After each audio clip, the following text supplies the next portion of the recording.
what prompted you to respond the way you did? I mean, I think when you see reactive policy, and when I say that, I mean it's something that's done in response to what guys have done in the past. I always think that's a problem, especially when the message has been changed and guys aren't against the military and they've been protesting again. What CAP originally started as against police brutality, so it was never against the military, it was never about the military, but that narrative changed.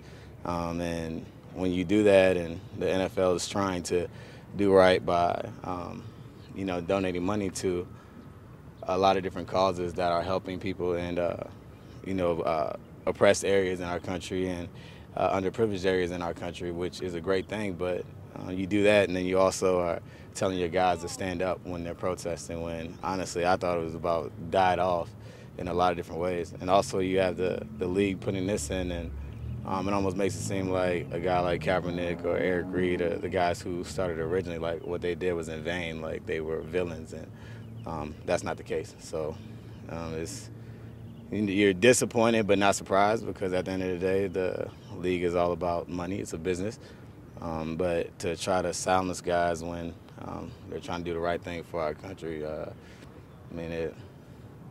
really don't know what to say about it. You mentioned it was kind of dying off. Do you think this could potentially stir things back up? Yeah, and I think it could stir things up, which is a problem, because you're stirring things up because you've been told to be quiet.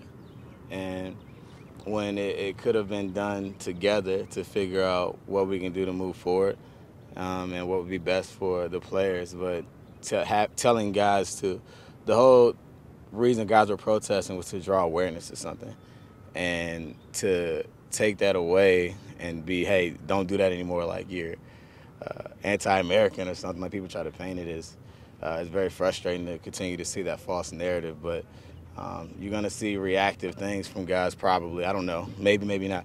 But if you do it, you see it, and it takes away, again, even further from what the message was, which was against police brutality, and which evolved to the criminal justice system and a lot of other inequalities that we have in our country. So it's frustrating to see that the NFL had the opportunity to kind of right the wrongs and change the narrative that's best for everyone, people who are offended by protests, and a league that's 70% African-American that understands and lived a lot of these problems that guys are protesting about. So dropped the ball there, but we'll see where it goes. What do you want to see change about the criminal justice process?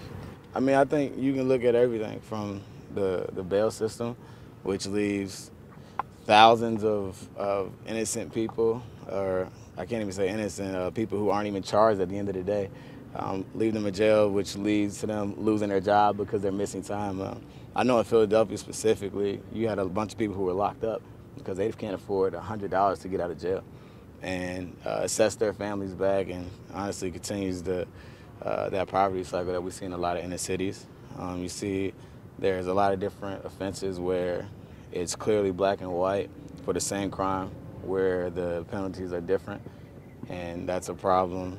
And just the system in general, I think there needs to be more rehabilitation versus just simply throwing people in jail, which I like to call a big time out, because it doesn't really do anything if the person doesn't change his mindset in there, or they come home to the exact same environment that they were in. So, I mean, I come from that. I come from a family that's my mother was a convicted felon when I was growing up, so I saw firsthand how hard it was for her, even though she continued to educate herself and change her life. It was hard for us growing up because of bad decisions that she made. But fortunately, she was given a second chance and got her rights back, and she was able to go from we're barely above the line, the poverty line, to all of a sudden she's able to make six figures because she continued to educate herself and continue to work. So I know there's thousands of people out there like my mother who are doing what she's done in terms of trying to continue to go forward, and who have the ability to change their lives versus throwing people. When you give, with our system, the way it's set up with felons, it's like a life sentence.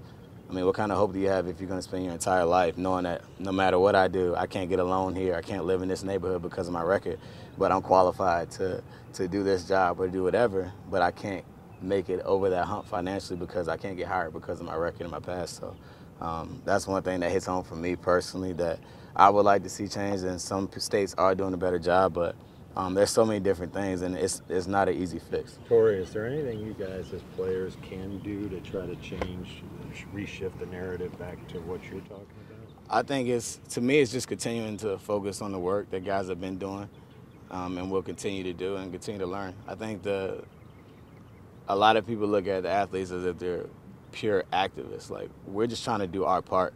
And we aren't going to be able to do it alone. Just like it's not the NFL's sole fight to change the world, but the NFL has an opportunity to have a big influence, being that, again, their league is 70% African American, and their employees, their fans, like, there's a large portion of that. So you have the opportunity to bring a lot of people together. I mean, think about how many people dislike each other or don't agree on so many different things, but they're in that stadium over there, and they're all together for one common cause. I mean, football is the perfect place, not necessarily the perfect place, but the perfect men and women to be able to bring everyone together. And again, it's not an easy fix, and it's going to be a long-term fix, but we're just trying to do our part. And that's essentially what the protest started with, and we have to continue with. And it's not so much about the protest, it's about the work that's going forward. How would you characterize the meeting with David Tepper last week? I wasn't in there, but I heard it was awesome. Yeah. I heard that, he's a great guy. He's very passionate about winning and the community. So I think whenever you see or hear that, that's a positive sign, because for me, I always feel like you have a responsibility. Too much is given, much is required. And being in a city like this, there's a lot of people that their mornings, their Monday mornings, depend on how we're going to do on Sundays. And a lot of them are struggling, but the Panthers give them hope in their personal lives. So I think it's awesome that he's coming in right away and is going to embrace the community and keep the main thing, which is winning. What are your impressions of his thoughts on the new anthem rule? I didn't hear exactly what he said about that, but I mean, it's all the same. I think that was the policy. It's a business. That's what they did. But like I said, it's disappointing, but you're not surprised. What do you say to the people that, because you talked about, a lot of their Mondays depend on how you guys play, and people are like, well, that's what you should do. You should just stay in your own lane. Well, if that's the case, I might as well leave my wife and my 2-year-old, 2 kids back at home and not worrying about them. Football's what we do. It's not who we are. And so we're here, we're working. When we go home, we have regular lives, just like everyone else. I'm coming home. I had to hope my 4-year-old didn't pee all on the toilet, and I had to hope my 2-year-old isn't breaking all the eggs up like he did this past weekend. So, I mean, you have problems just like everyone else. And more importantly, a lot of us come from backgrounds, and we know exactly what a lot of people are dealing with. So it's bigger than the game. And this is just what we do. And for me, it's always been an outlet to be able to be a football player, to have this platform. And one of the greatest blessings about it hasn't been what it's been able to do for me financially, but what I've been able to do to help others, because I know what it's like. And I would have loved to have had someone to look up to and be in that position. And it's a blessing to be able to help others.